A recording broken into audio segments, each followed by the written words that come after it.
Hey guys, Coach Rick here. Hope you're all well.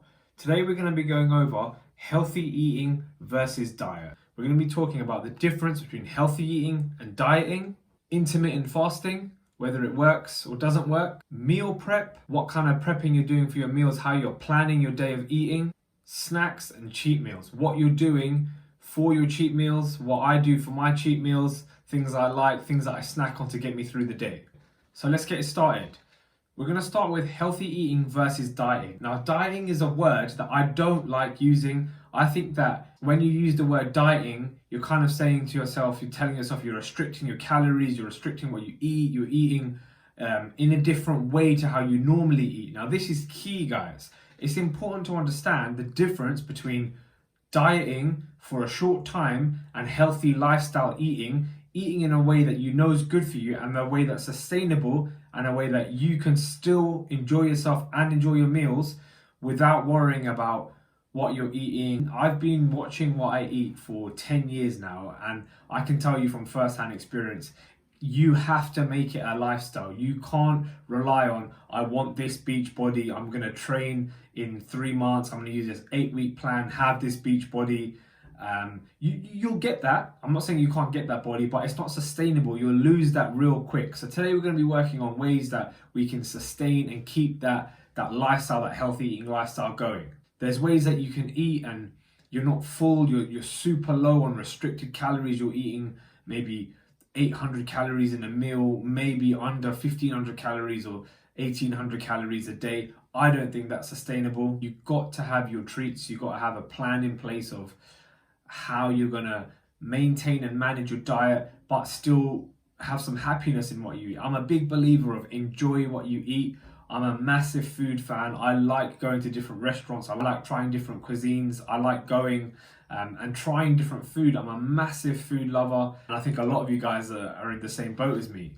So then we're going to move on to intermittent fasting. Now, I have tried various ways of intermittent fasting. For those of you who don't know, intermittent fasting is pretty much not eating during a certain time window of the day. For example, a 16 to 8. So for 16 hours of the day, you're not going to eat. And then for 8 hours, you will. So there's 24 hours in the day. 8 of those hours you're going to use to eat. As an example of that, one that I've done before is you wake up, maybe you don't have any breakfast. Your first meal is lunch at 12 o'clock.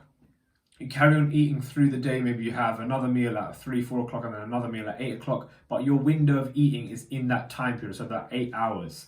There are other ways to do it as well. Some people do an 18 and 6, which is a little bit more difficult, where you have a 6-hour window in which to eat all your food. There's different ways of doing it. I have done that for quite a while, but the thing with me generally is I do normally eat all my food within an 8-hour window, so I've been kind of doing that naturally for ages anyway, and loads of you will find that as well. But while I find it works for me, you don't have to do it. I don't think it's a surefire way to stay lean and stay in shape.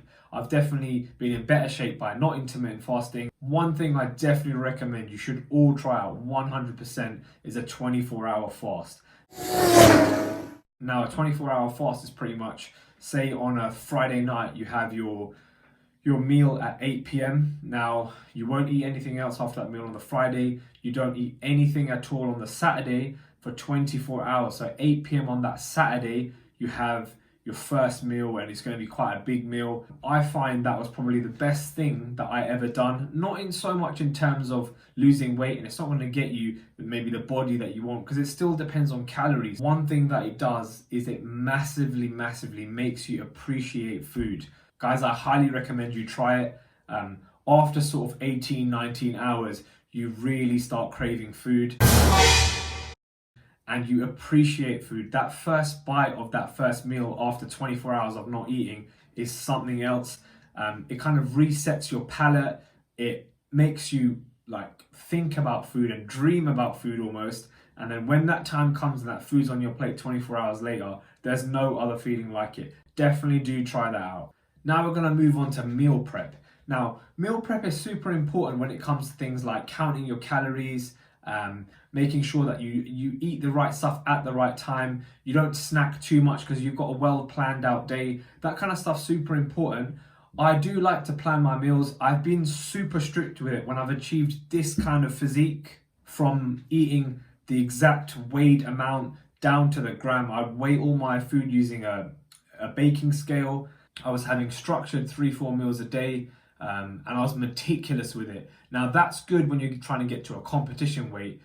For a short period, it is quite depressing to eat like that, and I definitely wouldn't recommend it unless you have something, a certain thing that you need to make a certain weight for. Your meal prep would generally involve knowing what food that you're going to eat. I do it on a weekly basis, so Monday to Sunday, the kind of times you're going to eat and how many meals. So when I go to the shop, when I head out, buy food that I need for the week, I'll know how much to get of each thing. I'm not super strict with it on a basis where I'm weighing all my stuff, but that's from trial and error and practicing and doing it for so long. I do know roughly how much carbohydrates, fats and protein I need to maintain or lose weight or gain weight, and I've become very accustomed to doing that. So I do which one I need to do at the right time. So my meal prep will just consist of really knowing the food that I'm going to eat. I don't prep it and make sort of for 3-4 days at a time and then put it in Tupperware boxes and then eat. I have done that before, like I said, to make competition weight, but I don't do that on a regular basis. I find it takes a little bit of the enjoyment out of the food. Then we're going to move on to snacking. Now, snacking is something that we're told, we shouldn't do, we can't do. I'm not a fan of that. I think we should snack. We should have healthy snacks, make it a lifestyle. Things like bananas, berries, even yogurt. Sometimes I have crackers and cheese. I like to mix it up, just keep the calories low. With any type of weight loss or weight gain, it really is calories in versus calories out. Now the nutrition and the different vitamins and minerals you're going to get from food will obviously vary if you're having McDonald's every day as opposed to chicken and salad every day. It's super important to track your calories just so you know what you're eating. You could be eating something, I've done a couple of posts and other videos about this, you could be eating something that you didn't even know had a high amount of calories. It's good to know what you're eating. I do find that I calorie check and I calorie count pretty much everything that I eat. So I do just quickly, it takes a second, I'll open up the pack and you'll see right here, boom, you can see the calories that you've eaten. There's another thing that a lot of people will have a very negative association with sugar, no sugar. I've sometimes been on no refined sugar. There are natural sugars almost in everything, every carbohydrate, every fruit you eat. There's nothing wrong with having sugar. Just try and make sure it's as clean as possible. I like getting all my sugars from fruits. I do eat as much fruit as I can. I don't follow the whole 5 a day. I'll eat as much fruit as I want to eat, but still counting my calories. I try and eat more berries and other fruits. Berries are super low in calories, but we need sugar in our lives. It helps with your energy. Don't be massively put down if you're having sugar. Also, if you're trying to come off sugar or reduce your sugar, for example, if you have 2 cans of fizzy drinks a day and you try to completely cut that out, the next few days are going to be really, really difficult. You're going to have headaches, going to be super tough. The best thing to do when reducing sugar is a little bit at a time. So for example, if you're having 2 cans a day, drop it to 1.5 cans, maybe for a few days, then 1 can, and just slowly reduce it. Slow and steady is always the best way. Remember, crash dieting will get you quick results, but those results will quickly be reversed. As I said before, I'm a massive food lover. One thing I like to do with my cheat meals is I grade them on a scale of 1 to 10. So depending on how good I've been in the week, I always try and set my cheat meals on a Sunday. If you do it on a Friday, you have the tendency to almost be like, I had a wicked meal on Friday. Sometimes it overflows onto Saturday and then maybe even on Sunday. I keep my cheat meals on a Sunday, and Monday for me is a reset of the week. The cheat meal, the eating what I want has to end, and the new week starts of healthy eating. My graded scale of cheat meals go from 1 to 10. 1 would be very low level, like just overeating a little bit of food, normal food that I eat. 2 through would be like a Nando's, maybe chicken breast with some rice and chips. A number 5 or 6 would be something like a big McDonald's meal. And then as we go higher, it's just higher calorie stuff. I do like a real high sort of number for me, like a 9 or 10 would be an extra large pizza to myself. So I have my cheat meal on that Sunday.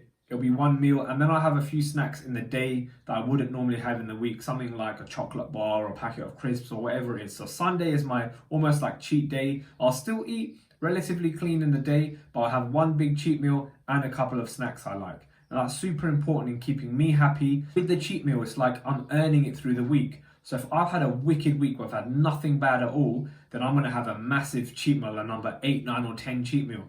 If I've had a week where I've had the odd packet of crisps, the odd chocolate bar, I felt hungry and I've decided to eat, then I'll make it a 5 and I'll drop it. And if my diet's been really bad, then I'll make it a 1 and I won't have too much of a cheat meal. So I'm earning my cheat meals through the week as I go. For me, that's a wicked way for me to stay consistent with my healthy eating and to make sure that I'm hitting those goals on a daily basis. Remember, the week resets on the Monday. Now, one thing you got to remember, if there's an ice cream there and you've had it, you can't beat yourself up. You can't put yourself down and be like, oh, now the whole week's done. I'm going to have to wait till Monday to reset. It's not done, guys. Remember, it's calories in versus calories out. You've upped your calories on that day or for that meal, so just lower them somewhere else, wherever you can, to balance it out as best as you can.